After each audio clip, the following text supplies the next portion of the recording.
Making of a Nation, a program in special English.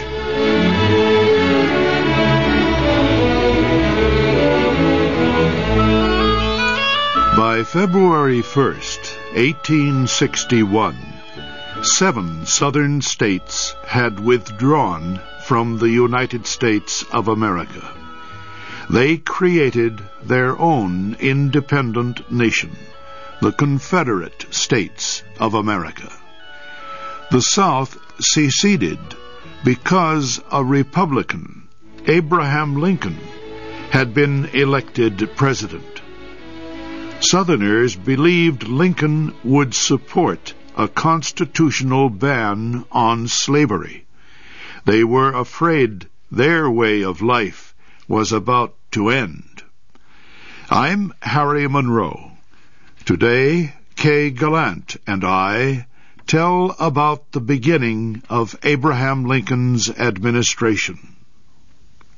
President-elect Lincoln traveled by train from his home in Illinois to Washington, D.C. Along the way, he stopped to make speeches. As he got closer to Washington, he was warned that a mob was planning to attack the train. He had to continue his trip in secret. Lincoln arrived in Washington 9 days before his inauguration. It was a busy time. He talked with many people, including delegates to a peace convention. Every state was represented at the convention, except the states that had seceded. The delegates urged Lincoln to support slavery. They urged him not to go to war over the issue. Lincoln said only that he would faithfully execute the duties of President of all the United States. He said he would protect and defend the American Constitution. While Lincoln waited for Inauguration Day, he chose the members of his cabinet. He wanted men representing all opposing groups in the Republican Party. He hoped this would unite the party and give him support in the difficult years ahead. Lincoln chose William Seward as Secretary of State, Salmon Chase as Treasury Secretary, Gideon Welles as Navy Secretary, and Montgomery Blair as Postmaster General. Seward did not like Chase, Welles, or Blair. He told Lincoln that he could not serve in the cabinet with them.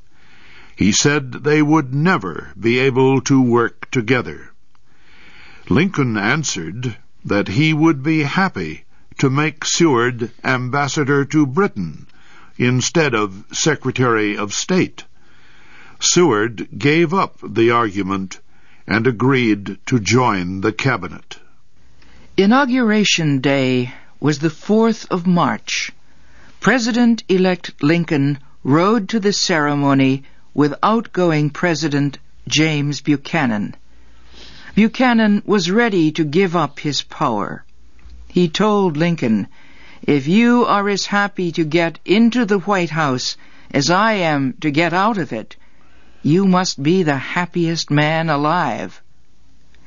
The inaugural ceremony took place outside the Capitol building. Lincoln was to give his inaugural speech before being sworn in. He had worked hard on the speech. He wanted to say clearly what his policy would be on slavery and secession. These were the issues which divided the country. These were the issues which were leading the country to civil war. This is what Lincoln said. There seems to be some fear among the people of the southern states that because a Republican administration is coming to power, their property and their peace and personal security are threatened.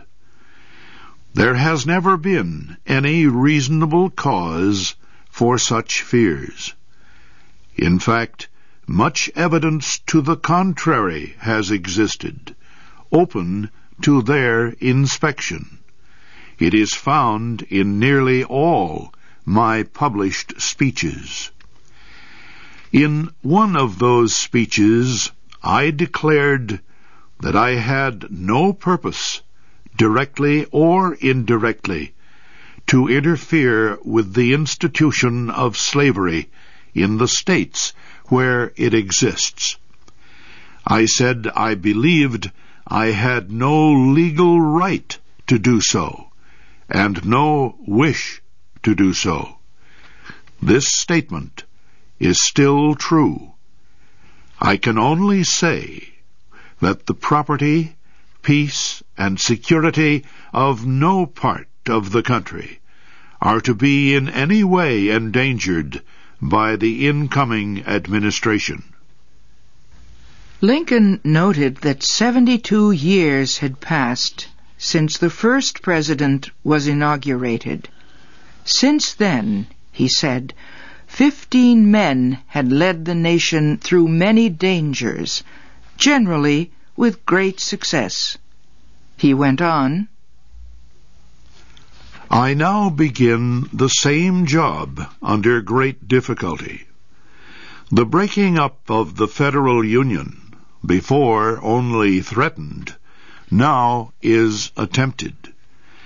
I believe that under universal law and the Constitution, the union of these states is permanent. This is shown by the history of the Union itself. The Union is much older than the Constitution. It was formed, in fact, by the Articles of Association in 1774. It was continued by the Declaration of Independence in 1776. It grew further under the Articles of Confederation in 1778. And finally, in 1787, one of the declared reasons for establishing the Constitution of the United States was to form a more perfect union. I therefore believe that, in view of the Constitution and the laws, the Union is not broken. I shall make sure, as the Constitution orders me to do, that the laws of the Union are obeyed in all the states. In doing this, there needs to be no bloodshed or violence, and there shall be none, unless it be forced upon the national government. The power given to me will be used to hold, occupy, and possess the property and places belonging to the government, and to collect the taxes.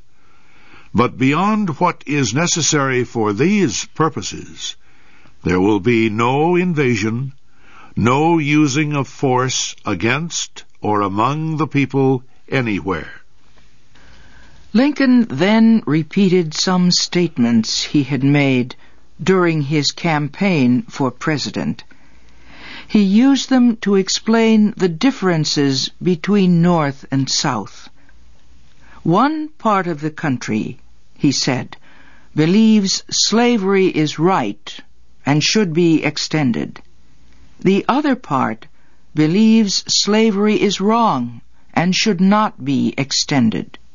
This, he said, was the only important dispute. Lincoln admitted that even if the dispute could be settled peacefully, there were those who wanted to see the Union destroyed. He said his words were not meant for them. They were meant only for those people who really loved the Union. He said, Physically speaking, we cannot separate. We cannot remove our sections from each other, nor build an impassable wall between them.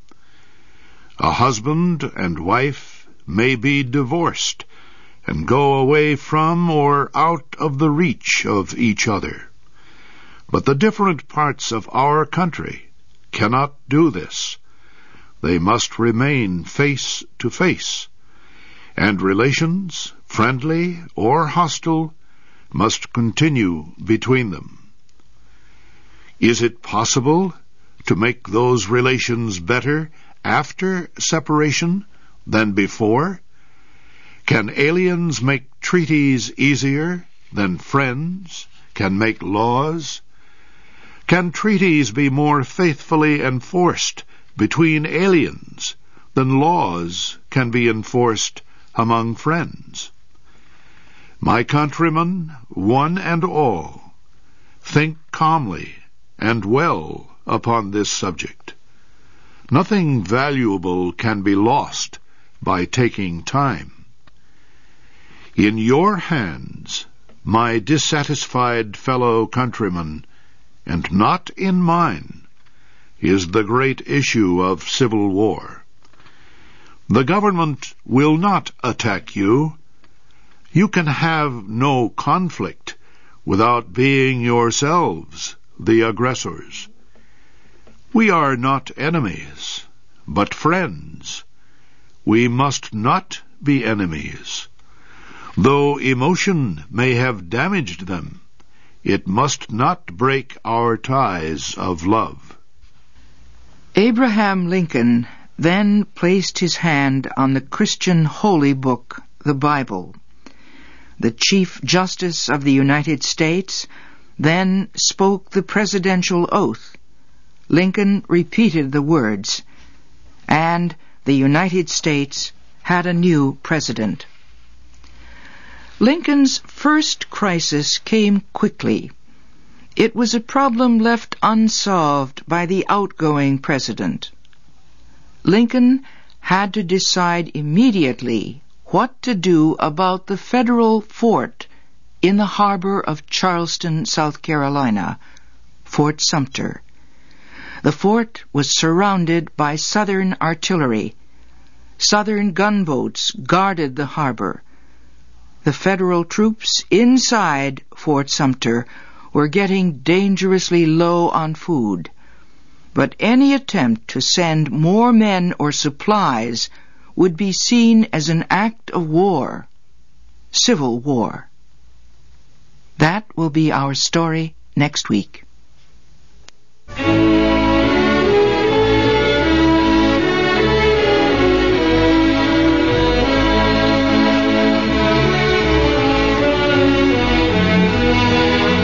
You have been listening to the special English program, The Making of a Nation.